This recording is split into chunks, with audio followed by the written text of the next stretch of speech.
Redshift here, doing my part to shift perceptions out of the pink and into the red. Okay, so that video on Frank Herbert's books was pretty long, so I'm going to turn it into two parts because I wasn't done making that video. So the one that you probably already saw already was part one, and now I'm going to continue reading the pages from the Frank Herbert books and commenting on them a little bit. So yeah, this is going to be part two of the videos that I'm going to call something like, what I say I was going to call it? The Eyes of Santaroga's Heaven Makers. Right, The Eyes of Santaroga's Heaven Makers Part 2. Okay, justice, Dyson said. These sponsors you mention, and the government they control, are less interested in justice than they are in public order. They have stunted imaginations from too long and too intimate association with an ingrown system of self-perpetuating precedents.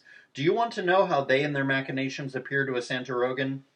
Let me remind you, Gilbert, this is one of the reasons you were sent here.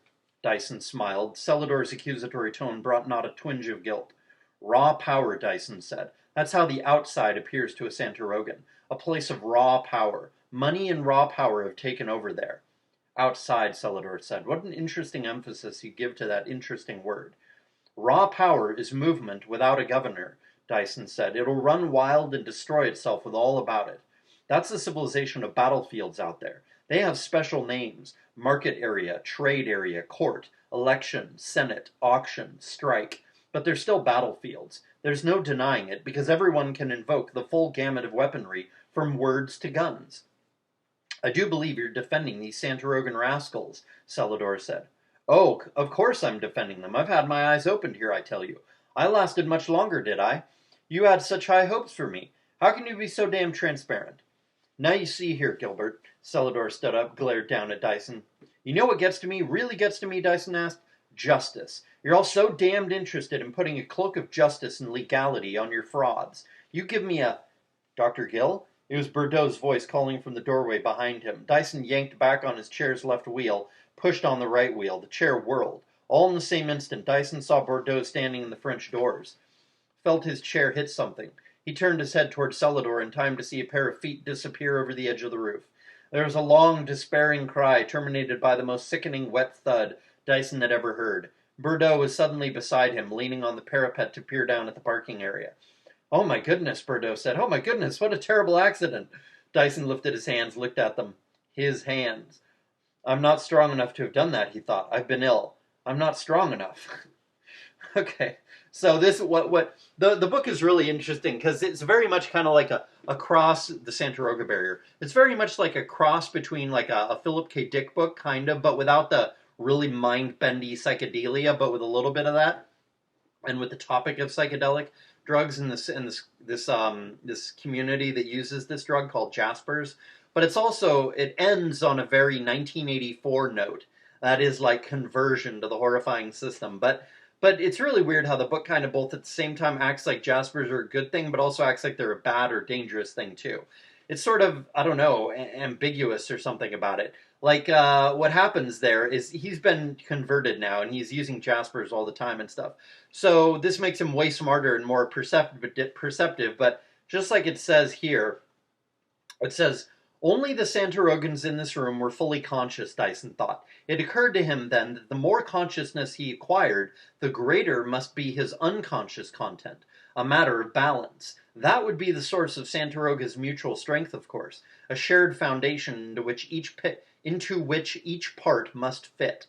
Right? I don't know if this is actually true, if like, the smarter you are, the greater your awareness, the greater your unconsciousness is as well. I don't know if that's true or not. It might be, but it might not be. But it's that way in the story. So like everybody in the community, the Santarogans, they all act in this very unconscious way. They're very smart and perceptive and stuff. But at the same time, they act on instinct by accident and do these things that are supposedly not on purpose. And they're actually consciously not on purpose, but unconsciously they are on purpose. And that is they try to kill people, quote unquote, accidentally, by having them get into accidents. But the people even arranging the accidents don't know that they're doing it on purpose. They think it's just an accident, when really it's their unconscious, their subconscious arranging the accident to kill the person from outside Santaroga if they're not going to move on, and if they're trying to discover the truth about Santaroga, because they view those people as a threat. right? The unconscious views them as a threat, and the conscious does too. And so the unconscious of the Santarogans, arranges accidents to kill these people, and the Santarogans consciously think it's just an accident, which is what happened there when he spun his wheelchair and he accidentally knocked like his boss or one of his boss's bosses or whatever that guy was, Celador. He knocked him off the ledge or whatever, and the guy falls and dies. And what's his name thinks it's just an accident, right? Or he's like wondering if it was just an accident. So that's what was going on there, and it's very interesting. It's I always thought Frank Herbert's books that were not Dune books would probably not anywhere near as good, so I never read them. But most of them are actually quite good. The Santaroga Barrier is quite good, and The Eyes of Heisenberg is actually quite good as well. Very, very ahead of its time. Especially The Eyes of Heisenberg is. I think it's still ahead of its time. It still is not even totally relevant today, but we're getting near the time when that book will be very relevant. So, I hope you understood those important parts that I read from it, and I hope you see the horror that will be enacted if we have not gotten control of genetic engineering. If we still have government and corporations when genetic engineering arises, they will totally lock that shit down legally. They will control it. They will use it to control us. It will be utterly horrifying. So, this is super important to understand. We've got to reestablish freedom. We've got to form no-go zones or communes before the arising of genetic engineering, or else it's all over. We will be utterly enslaved. It'll be truly horrifying. And now I want to read this quote from the Heaven Makers. If you go away with this Dr. Thurlow, I'll ruin him. If you go away with this Dr. Thurlow, I'll ruin him professionally, and I'll ruin you, he said. This guy is talking to his soon-to-be ex-wife. She's leaving him for this other guy who she dated before she married him and who she's still in love with, her old boyfriend. He says, if you run away with this Dr. Thurlow, I'll ruin him professionally and I'll ruin you, he said. She turned her head sideways, presenting a Greek profile, the severe line of her red hair tied at the back. A barely perceptible smile touched her lips, was gone. Jealous, Nev? I've warned you. You married me for the business, she said. What do you care how I spend my time? As she turned toward him. And then she thinks, squirm, you little pig of a man. What was I thinking of? Why did I ever what was I ever thinking of to take you instead of Andy? Did something twist my emotions, make me do it? She suddenly felt weak with the hungry hating. Is any choice ever right?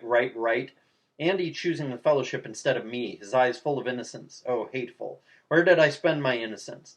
Unthinking about animal bodies and power. Did I choose power in Nev? Oh, he let me take it away from him.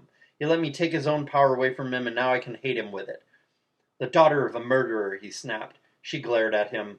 Is this what I chose? Why? Lonely, that's why. All alone when Andy left me for that damned fellowship, and there was Nev. Insistent, kind like a fox. Drunk, I was drunk and feeling hateful. Nev used my hate. That's the only power he had. Hate. My hate. I mustn't hate then, and he's powerless. I won't even hate him putting his hand on my knee. Oh, so kind, and a little higher, and there we were in bed married, and Andy away in Denver, and I was still alone. So I thought this was really quite accurate, right? She says, but he let me take it away from him, his own power, and now I can hate him with it. Right? That is really, really true. Women only respect men with power. And if you give them your power, they will not respect you anymore. Even though you may have done it out of love or out of trust of her or whatever, no, you can't give her your power, or else she won't respect you having given her her power. I mean, she won't respect you having given her your power at all, or shared your power with her. It's like feminism, right? Men have shared their power with women in the form of giving women equal rights, and what did women do with it? They just proclaimed men to be abusive monsters more than ever before. And then they, accused men of being rapists more than ever before. And then they accused men of being oppressive and the glass ceiling and all this more than ever before. And they just took that equality as a sign of weakness of men and chose to crucify men with it. That's all that happened. They saw us giving them equal rights as a sign of our weakness, and they didn't respect that. And so they only went after the top guys, and now they're crucifying the middle class guys, and soon they'll be crucifying the 8 out of 10 men too, until there's a violent revolution over the incel problem. It really is that simple. Like, women don't respect men who don't have power over them. And so if you give them equality, they will lose all respect for you, and then they will absolutely demonize you and act like you're the problem, like you're a monster, even though you did absolutely nothing wrong. You either on an individual level or you as a whole gender on a nationwide level. Immigration is a nationwide shit test by women of men, and men are failing it. By going MGTOW, men are failing it. They're proving that they're not going to re-enslave women. They're just gonna let the problem get worse and worse and worse and let all of society burn, even though they're gonna burn with it. It's utterly retarded. Um, and it's not just immigration that's a shit test of this also. Yes means yes laws. That's proof that more proof. Just all of it is all of feminism and everything related to it is a massive shit test being put to men because of the perceived weakness of men in allowing women to have equality. This is what it is, and men need to wake up and use force. Either that or form no-go zones and force the cops to stay out, because then women will recognize that men are actually not as weak as they thought, and then they'll want to join those no-go zones, and they will absolutely give up every single right that they have to join those no-go zones, and then men will have them under control again, and women will be happy to be under control again. They'll be happy because the lack of self-destructiveness, they won't be able to be self-destructive anymore, and they'll be happy because their men will be stronger than them, and they respect that, and they desire that, and they like that. And here's another quote from the Heaven Makers. The man's dangerous. He's a definite paranoid type and could explode. He's capable of violence. The disbelief had been frightening. Surely this is nothing more than a prank. Joe Murphy. Hell, he's an important man here, Andy. Well, could you recommend analysis, psychoanalysis? He won't have anything to do with it, and I doubt it would do him any good. Well, what do you expect us to do? Can't you recommend something? Maybe we can get him into a church. I'll call Father Giles at the Episcopal Church and see if... A church? Thurlow remembered his rueful shrug, the two pat words. I'll probably be read out of the order for this, but religion often does what psychology can't. Thurlow sighed. Father Giles, of course, had been unsuccessful. And yeah, that's really how it is. Like psychology a lot of times is totally impotent. Yeah, there's a certain understanding. It's definitely only a partial understanding of people, but psychology does give you at least a partial understanding of people, especially if you understand all the schools of psychology, not just one school of it. And yet, it's pretty much impotent. People who use, marriage counselors, see a marriage psychologist or whatever, see psychologists to fix their marriage, rarely works. People who see psychologists to fix themselves, rarely works.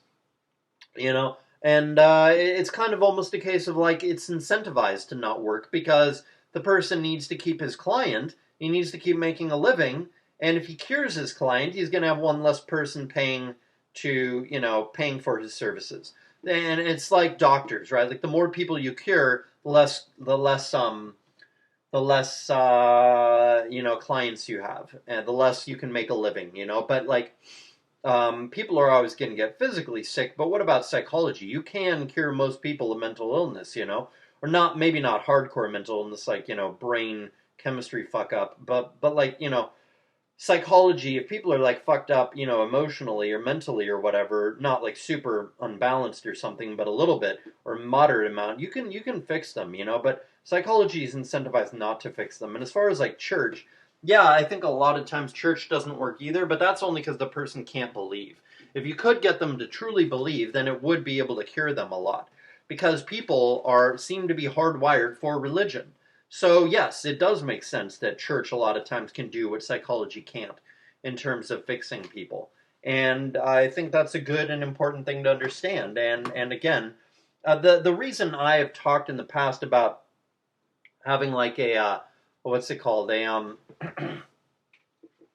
an artificial religion is not because I want an artificial religion, but because humanity seems to be hardwired for it, and there's a super strong need for morality in a commune. And so the commune can't work without strong morality, but to be strongly moral, people seem to need religion. And so this means that there is perhaps a strong need for a synthetic religion of some kind, or something that takes the place of religion, so that you can get the commune to be moral, because we need to do communes, there's no doubt about that. But the communes need to be moral to work, there's no doubt about that either. And to make people be moral, I guess it's a little bit debatable, but I think you really do need a religion or something that will take the place of a religion to get people to be moral. So, I think that needs to be, said or understood as well. And there's a couple pages here I want to read from, well, maybe not whole pages, but quotes or whatever. Then I want to read from The Penultimate Truth by Philip K. Dick. Let me see here. Oh, that one's folded over. Like I was gonna read it, but like I should decided not to after all. Huh. Let me see here. Okay, I think it's this page that should be read. I'll just read the whole page, and I'll probably be able to figure out what I meant after I read it, which part I wanted to comment on or whatever. Says one they depended on, not because of the relationship. Always he told Carol everything. That was one of the emotional hooks that gaffed him, held him to her. She, and this was so rare, could see through any sham, even the little daily innocences. So why try this now? Carol never wanted pretty words. She lived by the truth. Here now she had once again gotten it. Then we can't meet the quota, she said, matter-of-factly. He nodded. Partly it's because they've asked for 3 type 7s, and that's hard.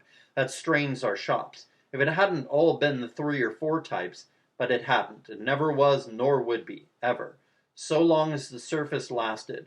You know, Carol said presently, that on the surface, artificial pancreases, artiforgs, are available. You've considered this possibility, of course, in your official capacity.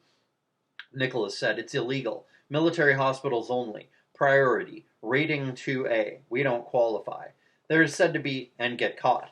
It would no doubt be a quick kangaroo court military tribunal session and then execution if one were caught trading on the black market. In fact, if one were caught up there at all. Are you afeard to go up? Carol asked with her brisk, brilliant, hard scrutiny. Yep. He nodded. It was so. 2 weeks. Death by destruction of the red blood cell making capacity of the bone marrow. 1 week. The bag plague or the stink of shrink or raw claw paw, and he already felt germophobic. Already, a few moments ago, he had quaked with the trauma of it, as did virtually every tanker, although in actual fact, not one case of any of the poxes had broken out at the Tom Mix. You can, Carol said, call a meeting of those you can trust and ask for a volunteer. God damn it, I'll go if anyone does. But he didn't want to send anyone because he knew it was up there. No one would return because a homotropic weapon, if not the tribunal, would flush him out of hiding and would follow him until he died, and that in a matter of minutes perhaps. And homotropic weapons were vile things. They did it in a vile way. Carol said, I know how badly you want to save old Sousa. I love him, he said, above and beyond the shops, the quota, all that. Did he ever, in all the time we've been locked up down here, refuse anyone anything? Any time of the night, a leaking water pipe, break in power, clogged protein chute, he always came and hammered and patched and stitched and rewrapped it back into operation. And since Sousa was officially chief mechanic, he could have dispatched any one of the 50 assistants and snoozed on. From the old man Nicholas had learned, you did the job yourself. You did not drop it in the lap of a subordinate. Okay, so yeah, this book is about these people who are living underground because there's this endless war going on up above, and their job is to make robots to fight the war, right? And so that's what they were talking about earlier. And supposedly there's diseases and radiation and all kinds of stuff on the surface, so you can't go up there. And you can't get an artificial pancreas or anything like that because that's only for military personnel. And you can't go up there. That's against the law, else you'll be executed. And so they just have to make these machines endlessly, and they're just slaves down there underground, right? But as you read the book, like halfway through or whatever, at some point he goes up to the top. He has to. So he goes up to the top, and then he finds out the war's been over for like the last 18 years or 30 years or whatever. They've been down there working forever, totally as slaves, just so that the rich can use these robot armies to fight each other for territory. There's a few irradiated parts up above, but not the whole world or anything. Far from it. It's just like the rich getting to enjoy all the space with all the poor people packed downstairs below the ground working like slaves. The war only went on for like 2 years, and then they just kept lying about it for years and years and years and years, telling the people underground that the war was still going on and they can't go up there. It's too dangerous. It's deadly. It's against the law too, etc., etc.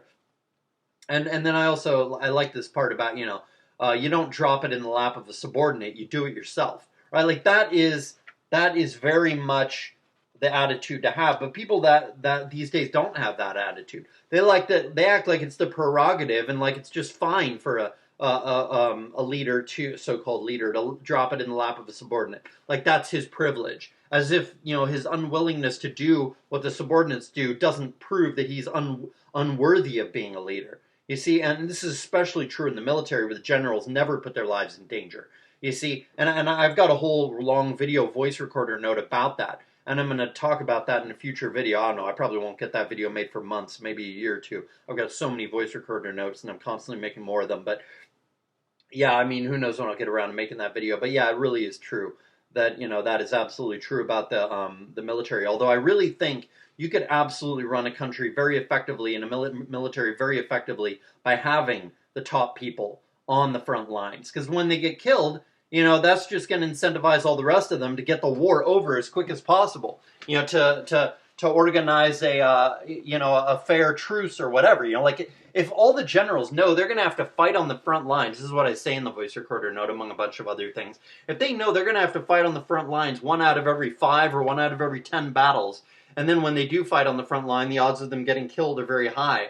If generals had to fight on the front line 1 out of every 5 or 1 out of every 10 battles, their odds of being killed would be very high, and then they would be very, very, very interested in avoiding war in the first place. And they would be very, very interested in making peace once it started. And they'd be very, very interested in not waging unjust wars and stuff. You see, so this would make it so that you could have a peaceful country and you can avoid war just by requiring the generals to fight on the front lines. So that's why we have endless war today, because we don't force the generals to fight on the front lines. And if you don't have very many wars, and you have a way more freer and more prosperous country because of no war, then everybody's going to be more prosperous, and this leads to, way more technological advancement, way stronger military weapons, and therefore, eventually, that ANCAP country, or that libertarian country that forces the generals to fight on the front lines every 5th or every 10th battle, that country would be so advanced technologically because of the lack of war that its weapons would be so superior that even losing generals on a regular basis when it does get into a war would not stop them from winning because their weapons would be so superior. You see, so even, they say like, oh, we can't let the generals get killed, you lose the war then. These people are too important to allow to be killed. No, it's too important to force them to stop the war or not let the war start in the first place. And the only way that's going to happen is if you incentivize them to think that way by forcing them to fight on the front lines every once in a while, every 5th or 10th battle or whatever.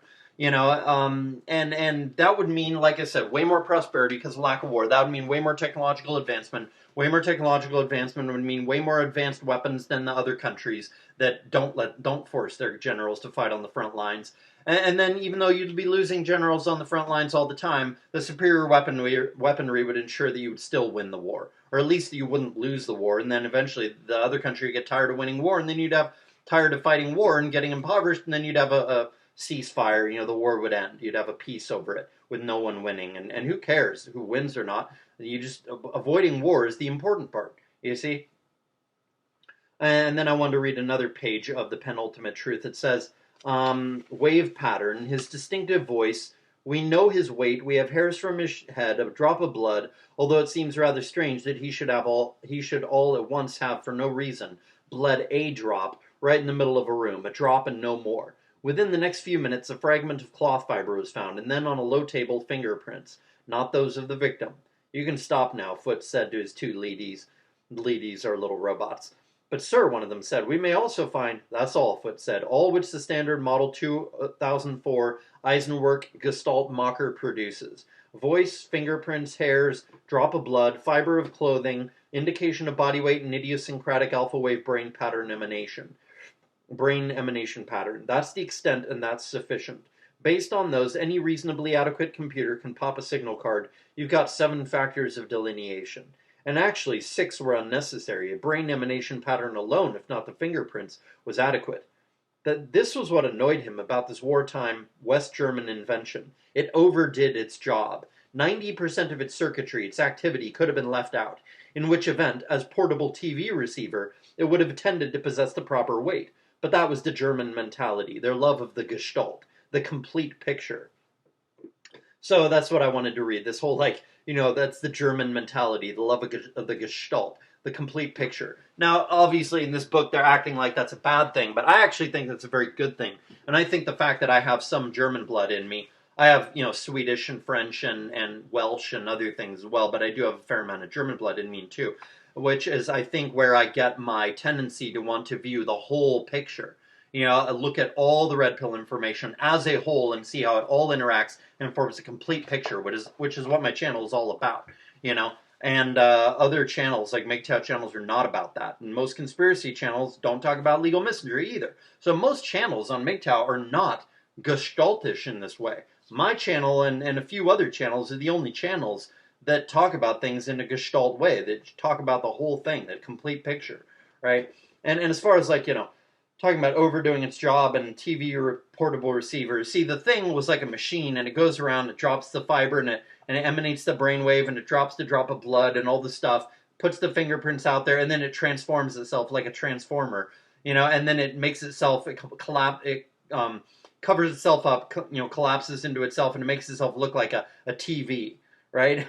But because it's got so many little things to make it do not just one factor of delineation, but all seven, the fingerprints and the fiber and the brainwave and the drop of blood and all the rest of it, that means you need a lot more circuitry, so then you can tell that it's not a TV, because if you just pick it up, it's way heavier than a TV should be. And so then you know that it's this West German machine to, plant evidence rather than an actual TV. And he's like, that's what annoys me. They could have made the thing so it worked well, because it wouldn't weigh too much, and then you'd never be able to know that it's not a TV, because you pick it up and it's the right weight for a TV. But, they overdid it, and so now you can easily see that it's not that it's not a TV, because it weighs too much, because it's got too much circuitry, because it's doing all seven of those things, even though it really only needed to do one, right? So in general, I think the Gestalt thing of Germans is a good thing, but yes, those people with German blood probably do tend to go overboard with some things as well. Just like that, I do tend to go overboard in detail about some things, and I tend to be a perfectionist, and this is definitely a downside sometimes. So, I want to read those parts of the Penultimate Truth.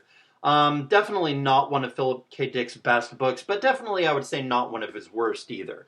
His books tend to either be really good or really not all that great. I'd say this is one of the less common ones. It's kind of in the middle in quality. You definitely should read some Philip K. Dick.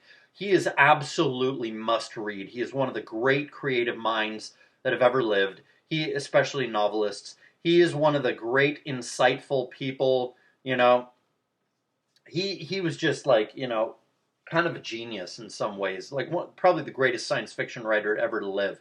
And he's just mind-blowingly amazing. His best books are just so good. It's just there are no words for how good they are in terms of like how mind-bendy they are. He like used drugs some, and he called himself a recovered schizophrenic and stuff, and so I think he was probably a little schizophrenic or borderline schizophrenic. But like, so a lot of his books have this, a fair amount of his books have this like surreal mind-bendy quality, but it never materializes into what it should. It just kind of is sort of there in the book, but it's not really there for a purpose, and so those are his inferior books. But the books of Philip K. Dick that you absolutely must read are The Three Stigmata of Palmer Eldritch and Through a Scanner Darkly. Those are his two best. And then another two that I really think you should read as well, which are really good but aren't quite as good as those two, are Ubik, Ubik, and the one Do Androids Dream of Electric Sheep, which Blade Runner is based on, although it's quite different than Blade Runner. And I'd say it's not as good as Ubik either. But, so like the best ones are The Three Stigmata of Palmer Eldritch and Through a Scanner Darkly. His second best book, in my opinion, is Ubik. And his third best book is maybe through, what is it called? Do Androids Dream of Electric Sheep. Right, so you really, really should read those four Philip K. Dick books. He's got a bunch of books, probably, I don't know, 30, 40 books. He wrote a bunch of books. He kind of cranked them out. So, a lot of times he'd write, 2, maybe 3 books a year, especially in the 60s and stuff when he was cranking them out. So, it really is the case of, like, just by reading those 4 books, that's just a tiny percentage of the books that, you know, he wrote. So I'm not like telling you to read a majority of his books. I'm telling you to read a tiny minority of his books. Those are his best books. So you really, really should read those. I would recommend all of Frank Herbert's books, though. All his Dune books and all his non-Dune books. I think that was about pretty much all I wanted to say in this video. Hopefully somebody got something out of it. This has been Redshift. Peace.